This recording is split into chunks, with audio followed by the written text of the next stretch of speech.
Hey folks, welcome to Movie News Monday, where every single Monday, live on Twitch, we cover everything going on in the world of entertainment. We're talking movies, television, MCU, DCUs, all the U's, you know what it is. So if you're watching on YouTube, go ahead, hit that like and subscribe button. Let us know what stories you want us to cover. And if you're watching live, let's strap in and talk about everything going on, because folks, we just finished CinemaCon, which is an annual conference that happens in Las Vegas, which gathers the biggest studios in Hollywood alongside all of the theatrical exhibitors. So that's AMC, Regal, others, independent cinema owners, Alamo Drafthouse, including folks who put together all the fun things that you get to experience at movie theaters, like your popcorn bucket makers and your 3D glasses makers. They just announced there's going to be some clip-ons for glasses wearers for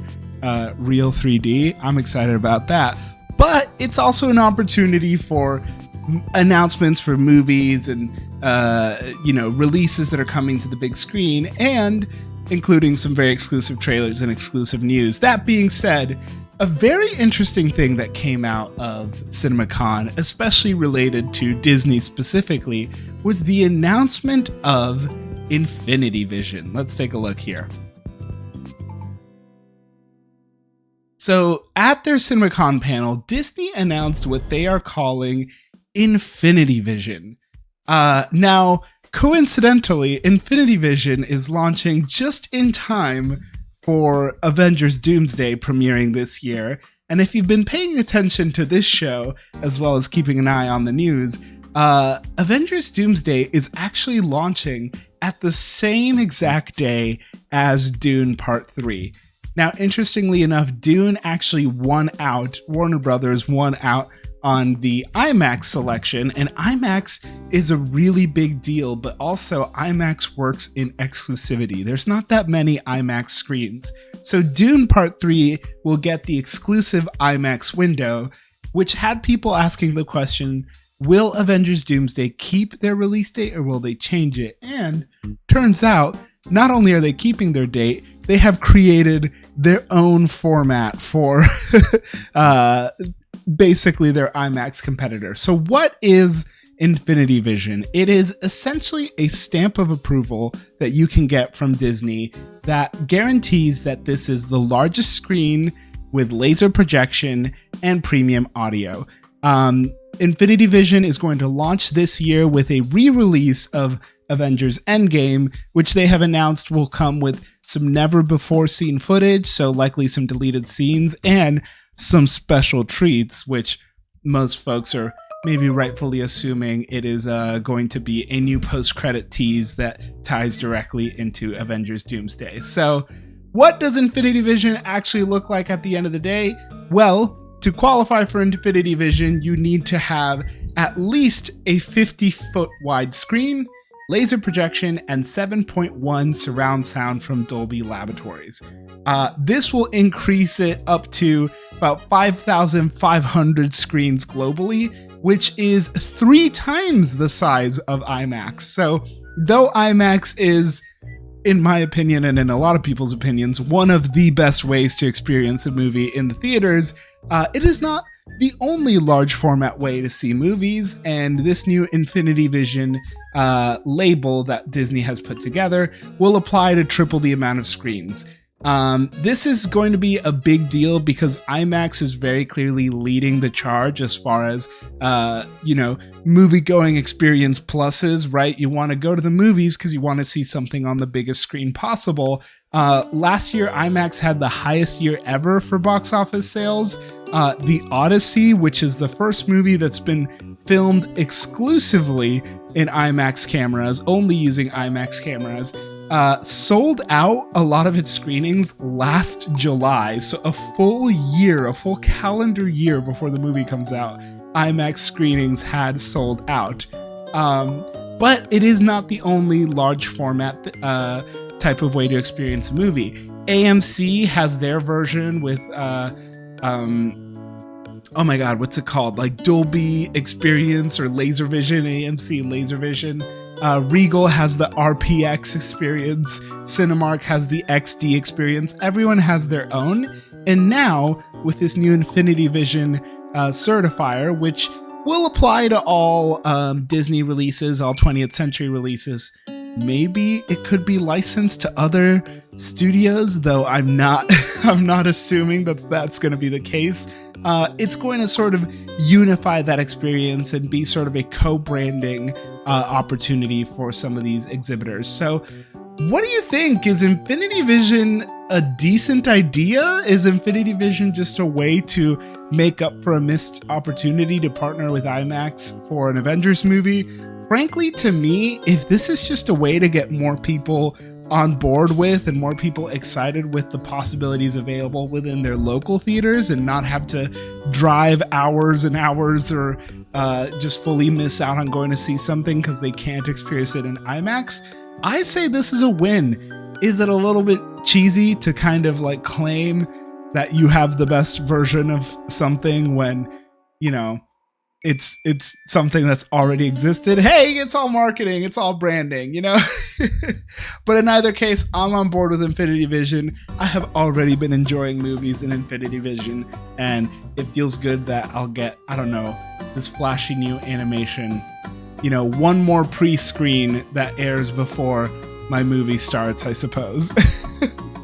Yeah, that's the only way I won't be on board with Infinity Vision. If every single time I go to see an AMC laser, if I also have to see this little logo animation, I know that it's only 18 seconds long, but god damn it if there's not enough thing playing in front of my movie already.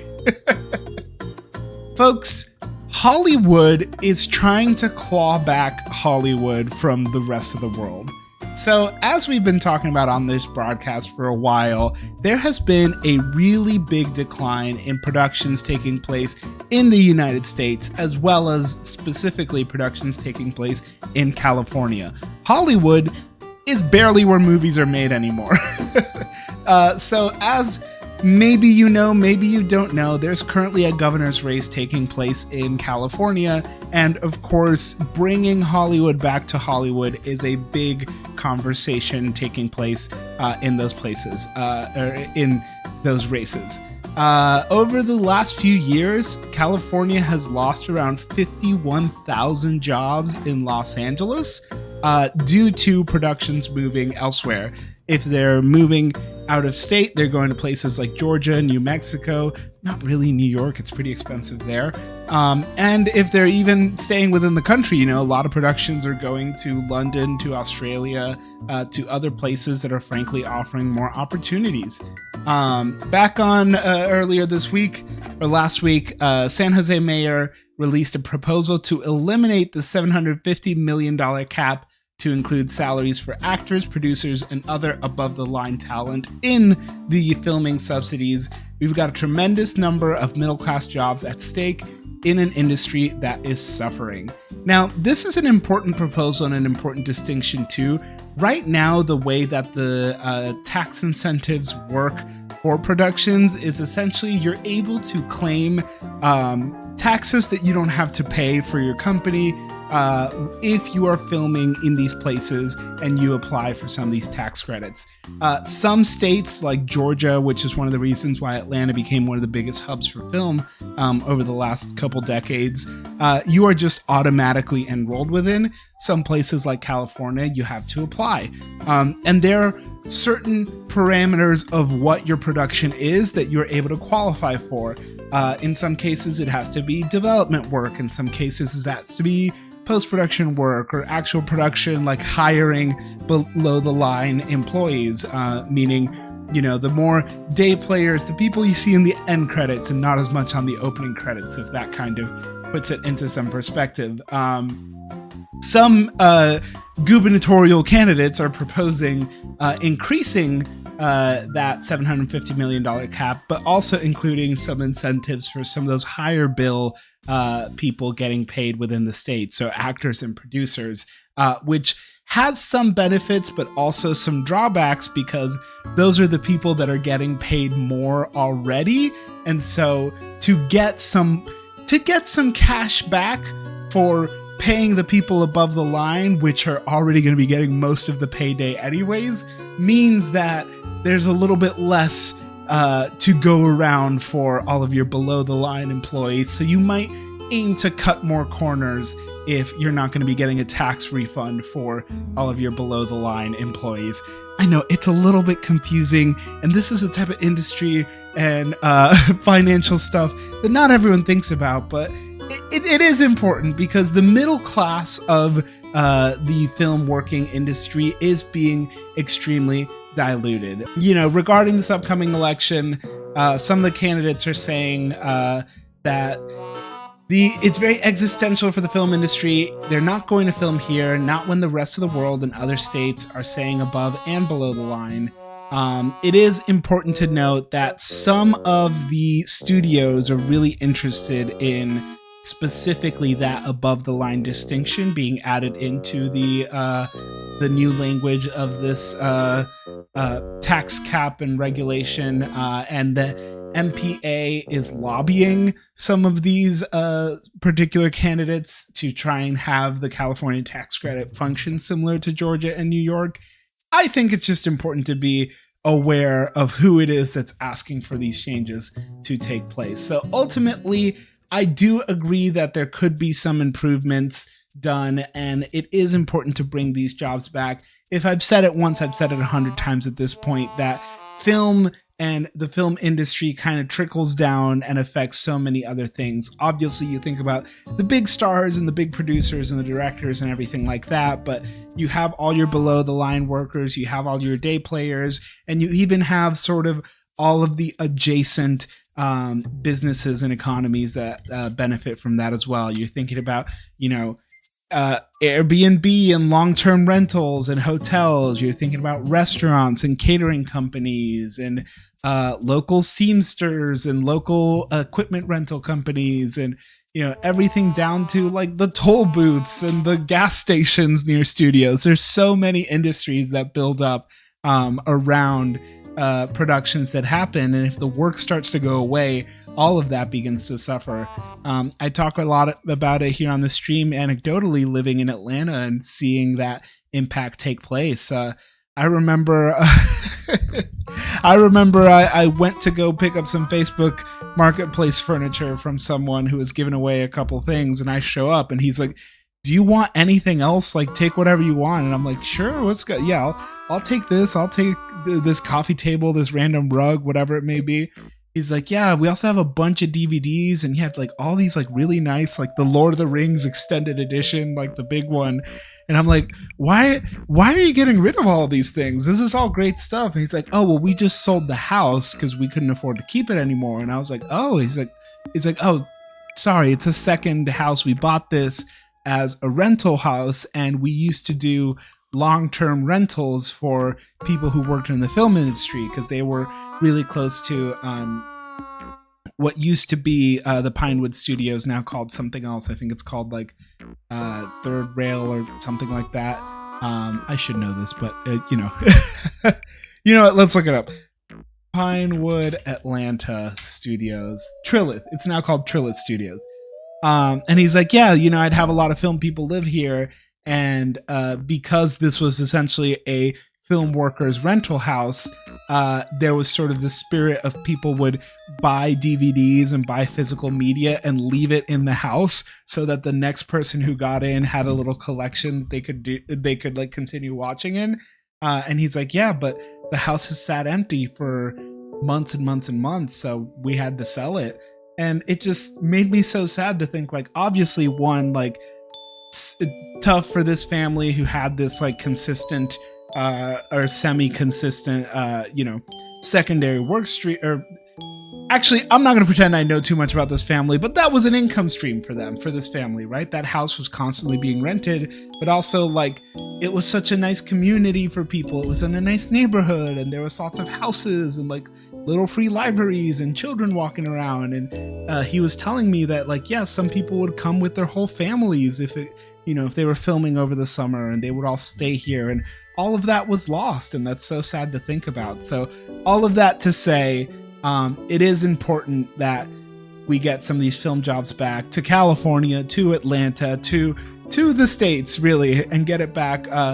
We need more productions, and we need productions to be affordable for folks. So here's hoping that we're moving in the right direction. We have our first bit of news here regarding the Ocean's 11 prequel, which is not Ocean's 8. Maybe it's Ocean's 2. I don't know that there's an official title yet. That being said, we now have learned from CinemaCon that Bradley Cooper is going to write, direct, and star in the Ocean's prequel alongside Margot Robbie. Of course, Bradley Cooper, you know him from the Hangover franchise, from Guardians of the Galaxy, as well as his sort of new turn as an actor-director with films like A Star Is Born, like Is This Thing On?, which was his latest work alongside Will Arnett. And now he's going to be starring in this Ocean's prequel alongside Margot Robbie. We learned from Robbie herself during the CinemaCon panel, before Danny Ocean ever stepped foot in Vegas, two masterminds taught him everything he knows, his parents. You'll see them all in their prime in our new movie, pulling off an epic heist at the 1962 Monaco Grand Prix. I'm super excited about this. Margot Robbie and Bradley Cooper as a pairing sounds fantastic. The idea of an Ocean's movie set in 1990s Monaco during the Grand Prix is so awesome. This is excellent for me on so many fronts. One, I love a heist movie. Two, I love Bradley Cooper as a director. I think he's fantastic.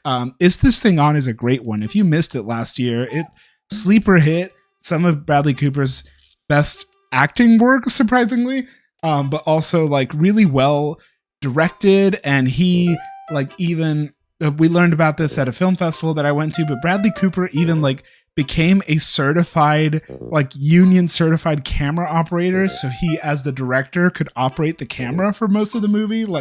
Very, very well made. All of that to be said, I'm loving sort of the second arc of his career, but on top of everything else, I finally, after years of getting bullied to do it, started watching Drive to Survive, and I have been getting super into F1.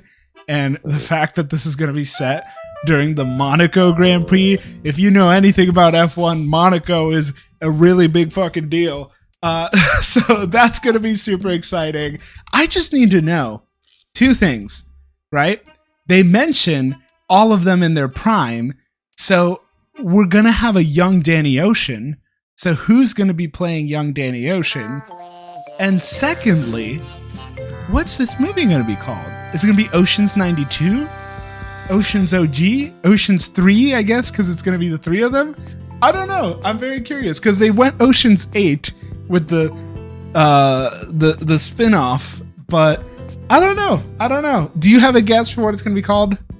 I think it's going to be either Ocean's 3 or 1962. I've been saying 92 this whole time.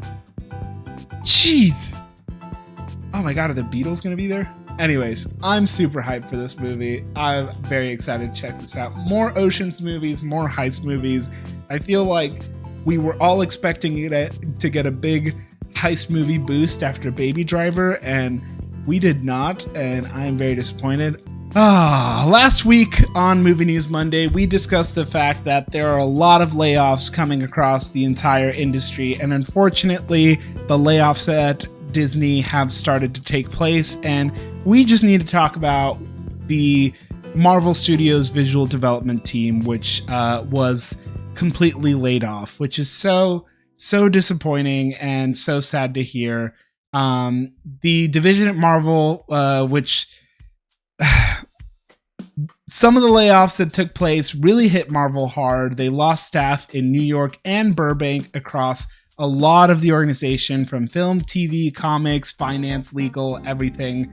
But it also included, at the time of this report, nearly the entire award-winning visual development team. We have now learned that it has been the entire visual development team. They have all been laid off from their full-time positions.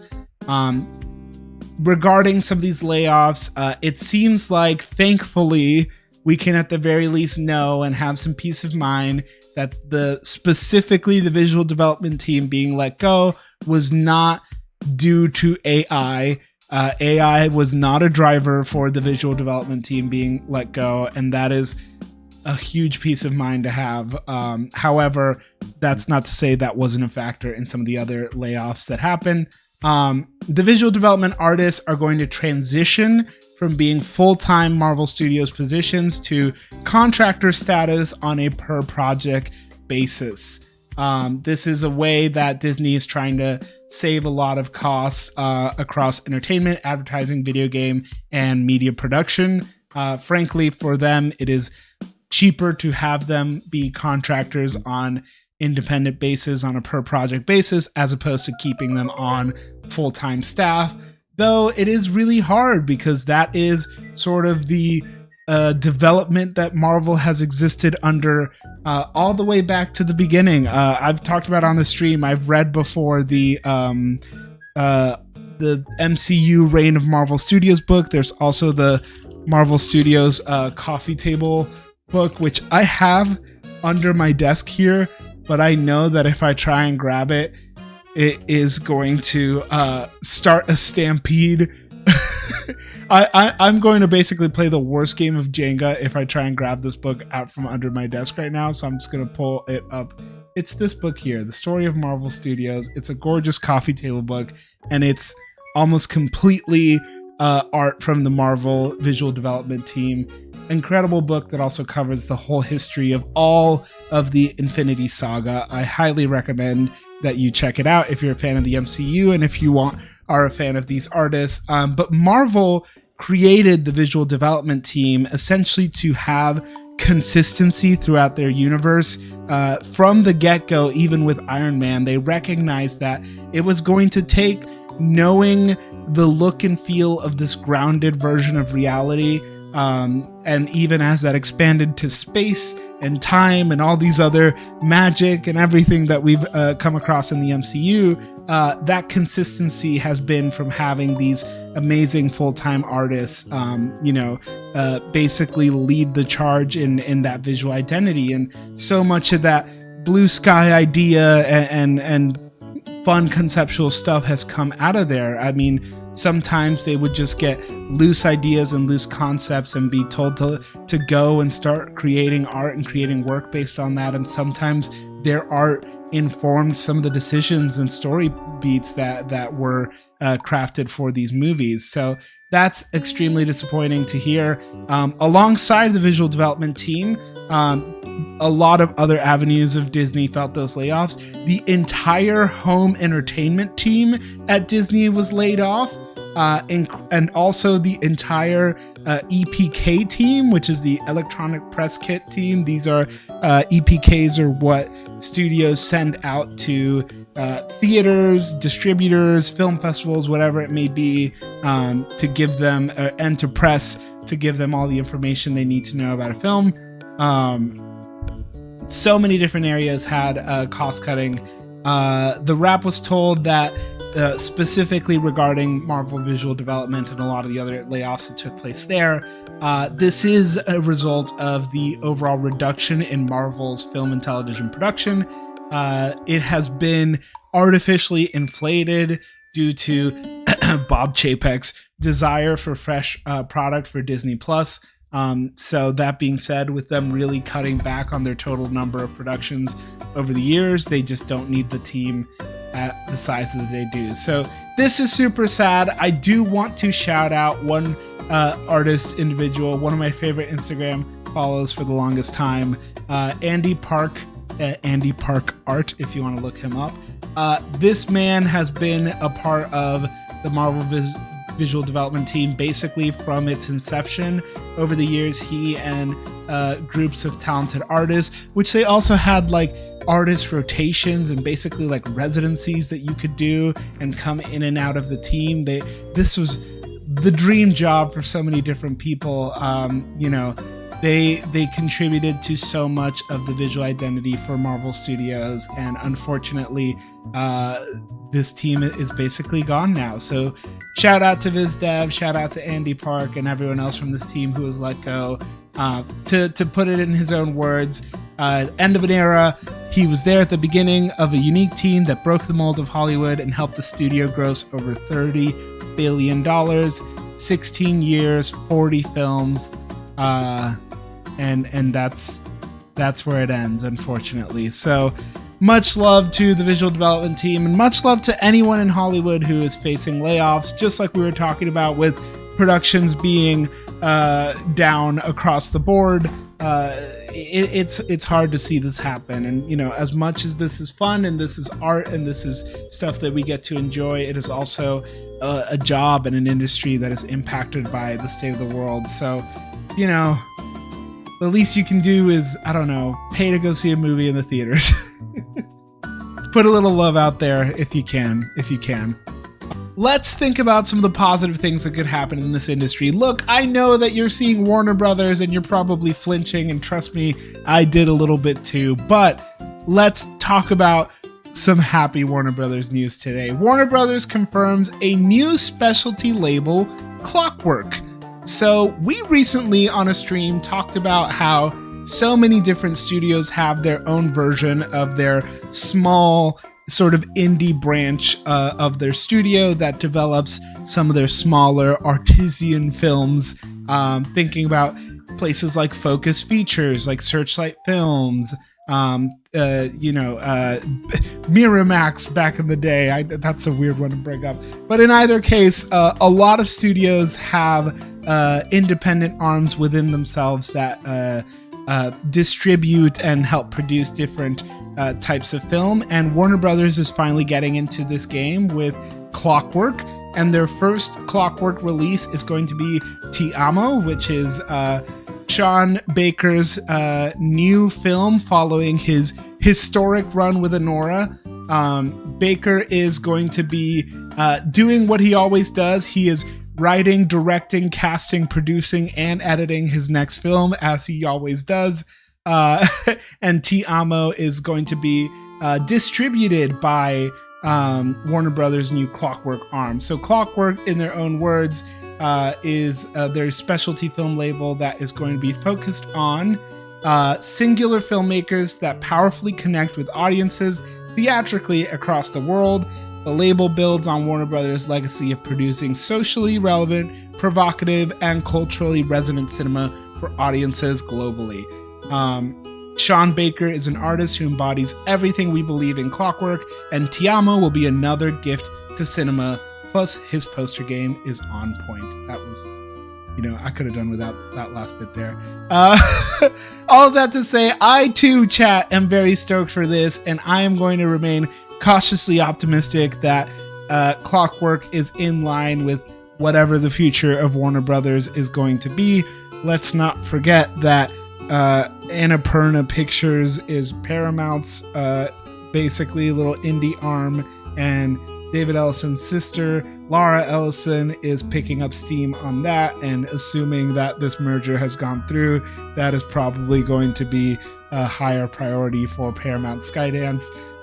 So maybe that means that Warner Brothers, Paramount, Discovery will have Skydance, merger, Oracle will have two small independent arms delivering different types of stories. I'm sorry, I said I wasn't going to make this bummer news. Look, this is great news. Now, this is also, right now, this first official film that they're doing. They're partnering with Sean Baker as a distributor. We've talked about this before, but as a friendly reminder, there are studios that produce films, and there are studios that distribute films, and there are studios that do both. A lot of times you see studios like A24 or Neon function more as a distributor, where they are purchasing films that have been made independently. So movies that have been taken to film festivals like Sundance or TIFF or Cannes or whatever it may be. And they are purchasing the rights to distribute those films elsewhere, where some studios like Searchlight Pictures being a good example, right? So that is Disney's through 20th Century, their arm of sort of that small to mid-budget film where they will finance and produce and distribute everything. So there's a lot of different ways to get your movies made and a lot of ways to get your movies out there. And this is just one more avenue for those smaller films. So if you're out there and you're making small movies and you think that your voice is socially relevant, provocative, and culturally resonates for cinema, then hey, you might have an avenue here in Clockwork. That means that Warner Brothers could have a presence at film festivals moving forward and looking to make some purchases and sell some movies. So here's hoping. Now, folks, we have a little trilogy for you here. So walk with me down this progressively more frustrating boat of AI related news, starting with Sandy Bullock herself, Sandra Bullock. Now, this is on the scale on 1 to 3. This one ranks at the bottom because, yes, the headline can be a little frustrating, but let's dive into the details of the story. So, Sandra Bullock supports AI and says we have to make it our friend. Now, I don't think that most people are maybe going to jump to full conclusion here and go, I'm sorry, is Sandra Bullock trying to say that we need to have AI boyfriends and girlfriends? No. Let's back up and think about the context. So during a conversation in which they were talking about Practical Magic 2, which we just saw the trailer, it looks interesting. Sandra Bullock was asked about all of those AI fake movie trailers that are constantly coming out. And I believe the panel was talking about how, well, now we're going to have an official trailer and we don't have to worry about all of these fake trailers. And in regard to that, Sandra Bullock first made a joke. It's like, well, there's worse things that could be done with my image. But what she said in response to being asked if it's weird to see an AI recreation of her image, she said, it's here. We have to observe it. We have to understand it. We have to lean into it. We have to use it in really constructive and creative way, make it our friend rather than, we have to be incredibly cautious and aware of it because there are people who will use it for evil and not good. But I do feel that there's a place for it. It's here. We have to just be friends in some dark way. Now, hearing the full quote, I kind of completely understand where she's coming from. Like, hey, we are living in a world where regardless of where we want to be or not, it is here and it is involved in many facets of this industry, whether we like it or not. And I am certain that it's not for the most case. That being said, it is better to find ways to embrace it. And I don't know that I would personally say make it our friend, but rather not have it be the enemy. I could see that perspective. I don't fully agree 100% with the way that she phrased it here, but ultimately we have to be friends in some dark way is probably the most realistic take that you can have in regards to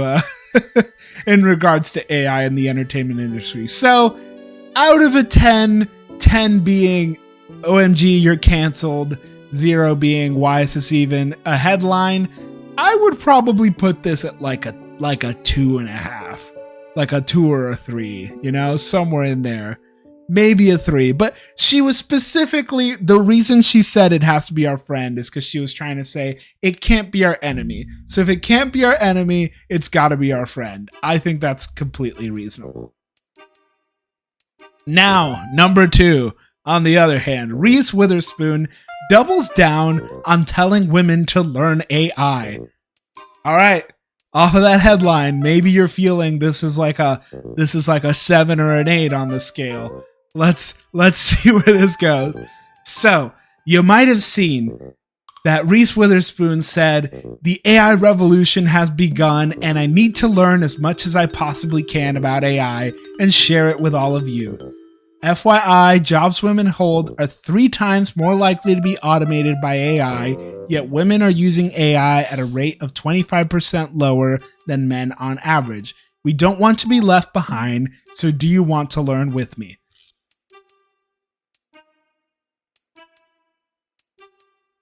I don't know, man. I don't know. On one hand, I feel like right attitude, wrong message, wrong delivery. On you know, you lost me in that first half. I'm not going to lie. That second half, maybe a little bit better. But when it gets really confusing is that is the caption on Instagram. But look at the picture that it was. So that was her caption, but her post was, AI has the potential to cause job displacement, create deepfakes and misinformation, perpetuate bias, and pose significant environmental costs through high energy consumption. Experts also cite dangers such as loss of critical thinking, reduced human accountability, and security threats. A single AI facility could consume as much power as 100K homes, threatening grid stability, increasing electric bills for communities. They also demand millions of gallons of water daily for cooling, causing shortages. What? So the picture is facts about what makes AI maybe morally not the best thing. However, the caption was like, well, it's time. The revolution has begun, and I need to learn as much as I possibly can about AI and share it all with you. And what is it that she learned about AI that she's sharing with us? AI bad. And then in that second part, we don't want to be left behind. So do you want to learn with me? I mean, if this is the kind of stuff you're learning, yeah, I kind of do want to learn with you, Reese Witherspoon. Now look, Reese has gone on the record before in other interviews talking about embracing AI. It's so important that women are involved in AI because it will be the future of filmmaking. You can be sad and lament in it all you want, but the change is here. And frankly, I don't think that that's the worst take. I can't speak to the women angle of it. I think that the sentiment of let's not let women in the industry get left behind, especially if there are tools that are going to be an excuse for someone who's a piece of shit to use it as well. We don't need women. I am sad to think that people out there exist like that, but I'm sure that they do. So, hey, if she's coming at it from a lens of let's use this to be something that can empower women in the workforce, all power to her. Obviously, it's not my favorite tool to give somebody, but it is a tool. What's chat saying? It's like she posted the photo, but her publicist wrote the caption or something. Yeah, I feel like it's just like, you know, like, did you post the right photo? Did you post the right caption? Yeah, there's a disconnect. There is a disconnect for sure. So, having all of the context, knowing that Reese is not necessarily anti-AI, and that ultimately the educating herself that she was doing was about all the negative downsides of AI, I maybe go like a 4 out of 10. I don't think I'm like, absolutely, I'm over you, Reese Witherspoon, but I don't think this is fully innocent of like, oh, actually, you're chill. We're on the same side. Now, could this be our 10 out of 10 AI story?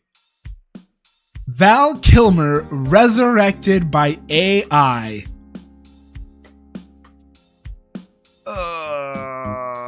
Resurrected by AI is something I hope to never read in a sentence about myself. Kilmer, who died in 2025 battling throat cancer, was cast as Father Fintan. He was too sick to shoot the role. With the cooperation of Kilmer's estate and his daughter Mercedes, the As Deep as the Grave team used generative AI to include the actor in the finished film. Why did they make him younger? Okay, sorry. Regarding the movie, the filmmakers said his family kept saying how important they thought the movie was and that Val really wanted to be a part of this. Cordy Voorhees revealed at CinemaCon that Kilmer's role is substantial and his character will appear in over an hour of the movie. They also note that the production relied on Screen Actors Guild guidelines and compensated Kilmer's estate for his appearance. He always looked at emerging technologies, optimism as a tool to expand the possibilities of storytelling. Mercedes Kilmer, his daughter, said, "This spirit is something that we are all honoring within the specific film, of which he was an integral part."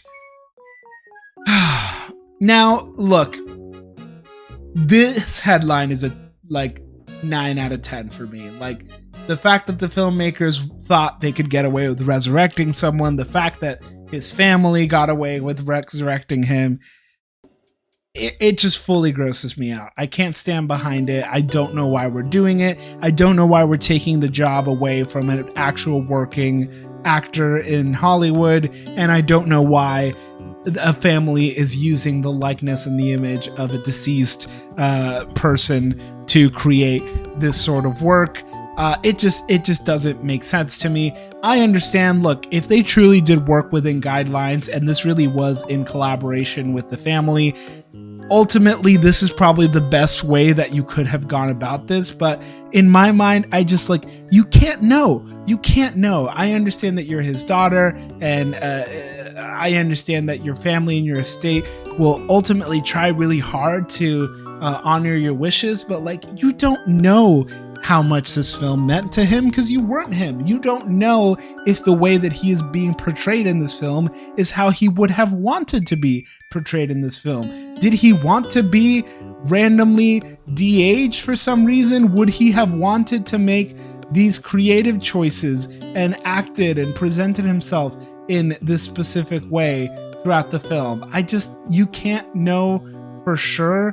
You can't know if ultimately this is how he would have wanted to present himself in the movie. You can't know if this would have been his creative choice, if he would have agreed with the way that this all went. And it feels icky to me that you can pretend that you knew. And I don't know. Having the context, knowing that this was in accordance with SAG guidelines, knowing that his family was alongside it, this takes it from a 9 out of 10 to an 8.5 out of 10. I still don't love this, and I'm not excited by this, but I'm curious to know your perspective. Is there a way that generative AI to resurrect a performer is not icky? Because to me, I don't know that there is. I don't know that there is. I think it's always going to feel weird to me. And to commercialize it especially just feels really, really wrong, in my opinion. And our last story of the day, folks.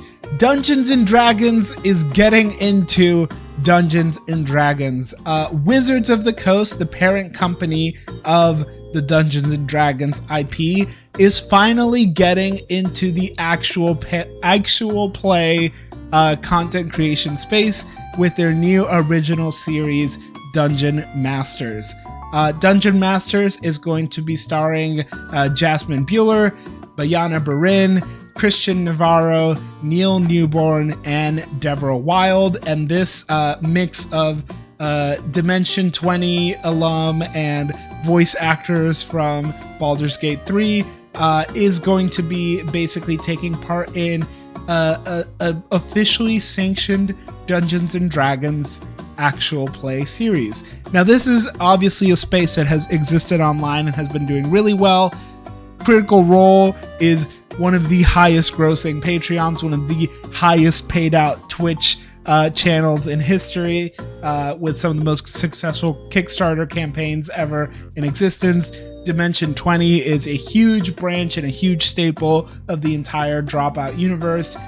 So many different smaller and maybe larger that I haven't run into actual play content and content warehouses, productions, shows exist, but Dungeons & Dragons has never been officially in the game until now. Their perspective is we have to court an existing audience. Wizards of the Coast goal coming into this is to expand the hobby that everyone loves. So if somebody who's never watched an actual play watches ours and goes and says, I want to run my own game of D&D, then I think we've done our jobs well.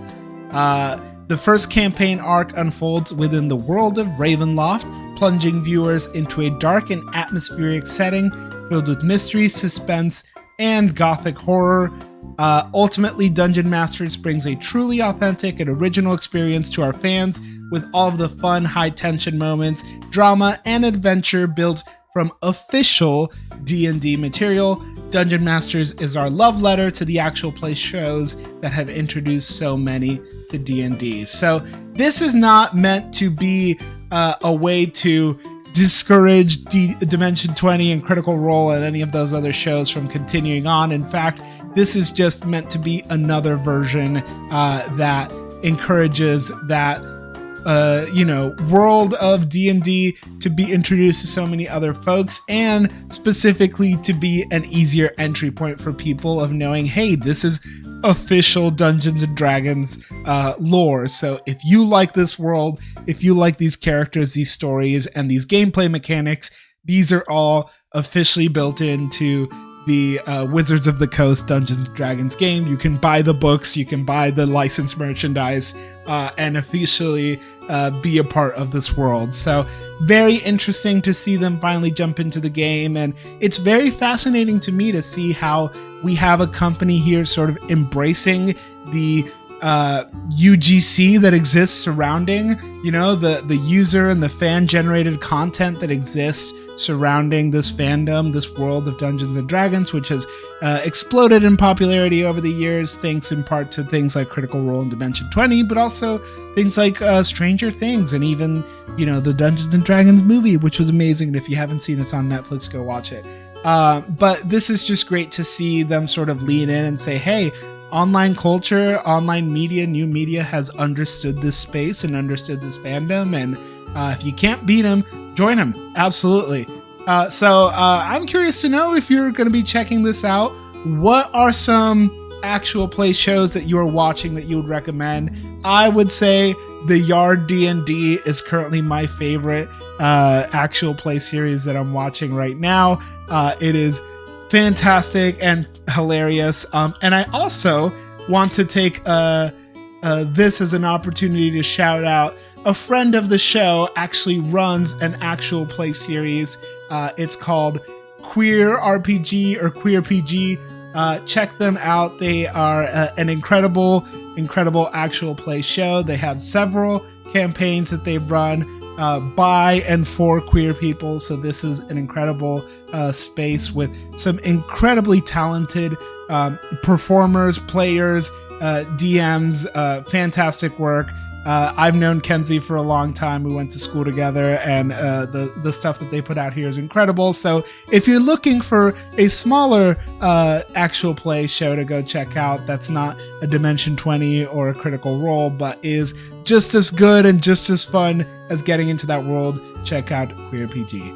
But folks, with that is going to be the end of our show. So thank you so much for stopping by Movie News Monday. If you're watching live, thank you for being a part of the conversation. If you're not watching live, what are you doing? We do these things live on Twitch every single Monday. That's why it's called Movie News Monday. So make sure to head on over and be a part of the conversation. If you're watching on YouTube, go ahead and hit that like and subscribe button so that you can always come back and leave us a comment. Let me know what you want us to talk about next time. Folks, I have been Jupigorgs. Thank you so much for spending your Monday with me. I hope you have a fantastic rest of your week, and I'll see you at the movies. Take it easy, folks. Good night. Bye-bye.